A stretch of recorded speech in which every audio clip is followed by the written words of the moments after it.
Afin de réaliser une crème pâtissière, nous avons besoin de lait entier, de sucre semoule, de jaune d'œuf, de poudre à crème, de beurre et de la vanille liquide ou de la gousse de vanille.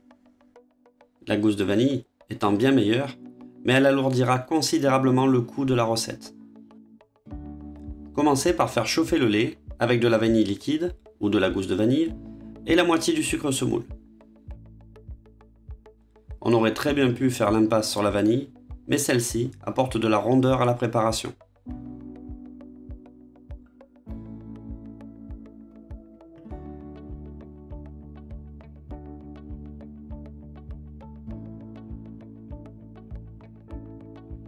Pendant que le lait chauffe, mélangez les jaunes d'œufs avec le sucre semoule.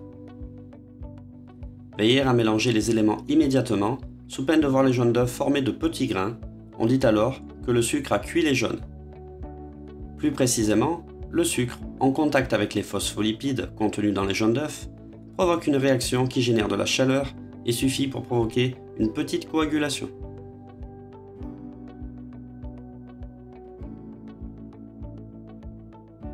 Incorporez ensuite la poudre à crème. La poudre à crème, qui est un amidon de maïs additionné d'un colorant jaune et de vanille. Certains professionnels utilisent de la farine de blé ou de la maïzena. Bien mélanger cet appareil afin de ne pas former de grumeaux. Au niveau HACCP et plus généralement de l'hygiène, il est important de maîtriser le protocole. Pour éviter tout risque bactériologique, on peut privilégier l'utilisation de jaunes d'œufs pasteurisés, qu'on appelle ovoproduits, à l'instar d'œufs coquilles qui peuvent présenter un risque de contamination si la manipulation des œufs n'est pas conforme.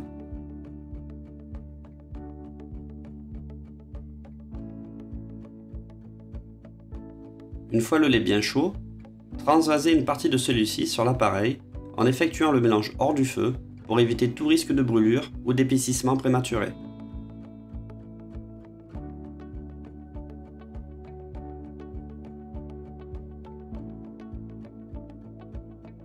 Délayez le mélange et reversez le tout dans la russe.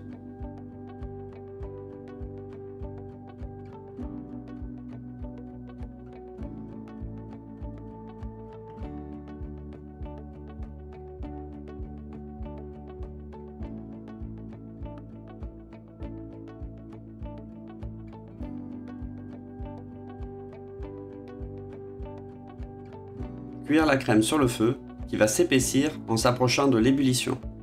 En effet, ce n'est que vers l'ébullition que l'amidon contenu dans la poudre à crème commence à effectuer son travail et apporte la consistance si caractéristique de la crème.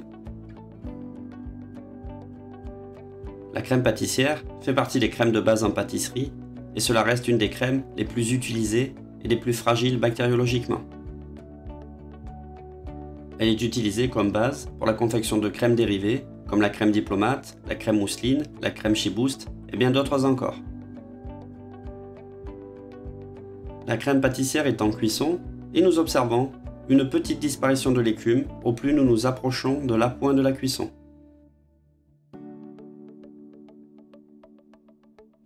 Dès que la crème commence à s'épaissir, il est très important de mélanger énergiquement en allant chercher la crème jusque dans les bords de la russe.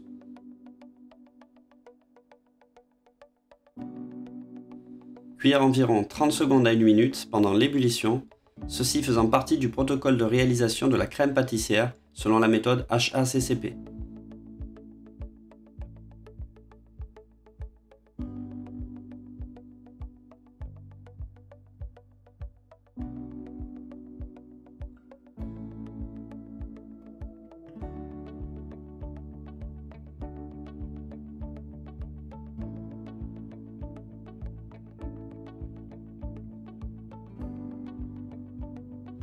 Intégrez le beurre une fois la cuisson de la crème réalisée.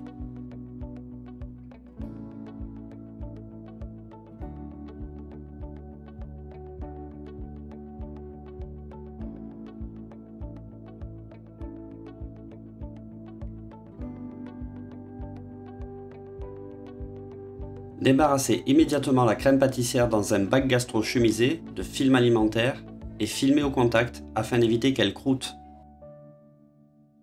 Anciennement, on appliquait une petite couche de beurre pour éviter le phénomène de croûtage.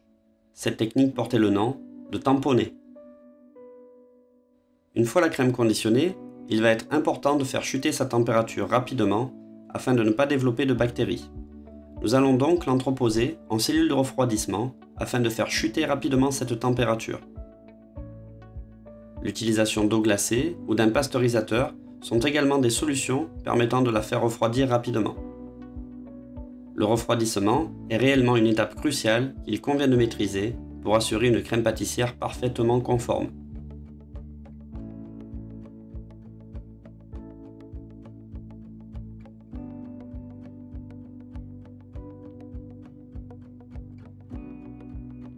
Une fois la crème refroidie, lissez à l'aide d'un fouet. Parfumez la crème avec du rhum ambré. Bien mélanger le tout au fouet. Le rhum ambré va conférer des notes subtiles et agréables et ainsi générer une singularité à la crème pâtissière.